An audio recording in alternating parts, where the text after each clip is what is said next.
Tohle je naše jezírko, který jsme začali stavět někdy v roce 23. A tohle to je vlastně to první léto, když jsme ho vykopali, když jsme si prostě řekli, hele, uděláme si prostě koupací jezírko, protože nechceme bazén. A jak vidíte, tak ta voda je ještě docela taková dost příšerná, protože ještě nebylo plně zaběhnutý. Ale to nám nevadilo a nevadilo to nám ani psům, aby jsme se v něm koupali.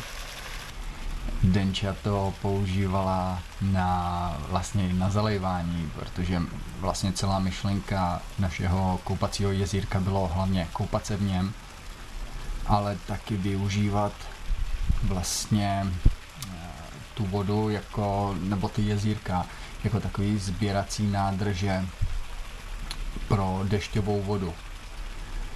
Takže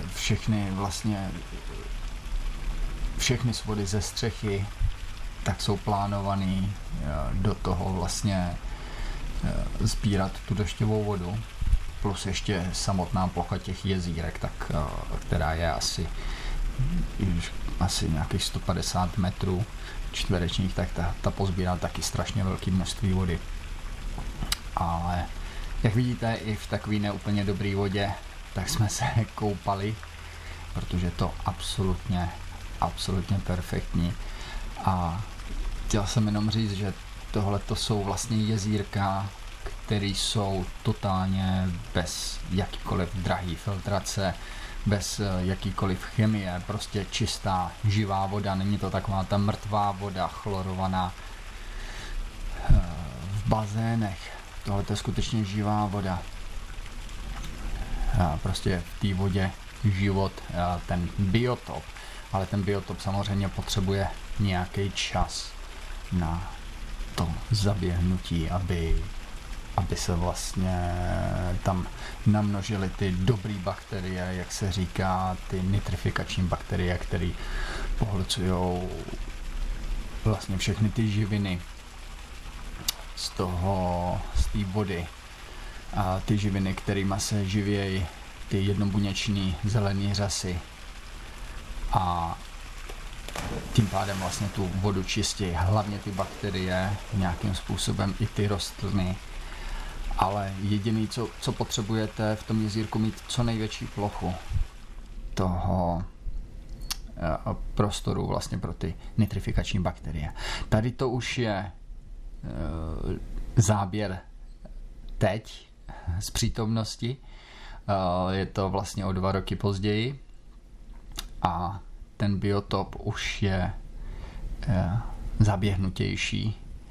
Dole vidíte vyrovnávací jezírko, který funguje vlastně jako takový buffer, jako zásobník, kde je hladina prostě různá. A tady vidíte, jak je krásně čistá voda. Rybičky, naši mazlíčci, jako nikdy jsem netušil, že ryby dokážou být tak ochočený. Oni jsou úplně šílení, oni poznají, kdo jste, jo, k někomu takhle nejde, ale k někomu prostě nejdou, ale oni poznají, kdo jim dává žrádlo. Takže to jsou takový mazlíčkové. Jo, tady už máme rozrostlý malinko víc ty rostlinky. Jak vidíte, ta voda je absolutně fantastická, už není vůbec zelená. Tam vlastně v nejhlubší části je hloubka nějakých 2,30 m a můžete počítat oblásky na dně. Tady máme takovou kaskádičku, samozřejmě ještě potřebuje doladit, protože ještě tam je vidět ta folie jezírková. A to je vlastně ten celý princip je, že dole je takový štěrkový lože, ze kterého je pomocí čerpadla nasávána voda vlastně od hladiny směrem dolů a přes to štěrkový lože, který vlastně poskytuje ten habitat, ten životní prostor pro ty dobré bakterie. Každý ten kamínek z toho štěrku, tak to vlastně dělá takovou plochu pro ty bakterie a proto vy vlastně znásobíte strašně moc tu plochu toho jezírka, kde se můžou ty bakterie usadit, a to je to čištění a potřebujete jenom skrz to proudit vodu. Jo, tam vidíte hlavně ještě dodávat kyslík, co nejvíc kyslíku do té vody.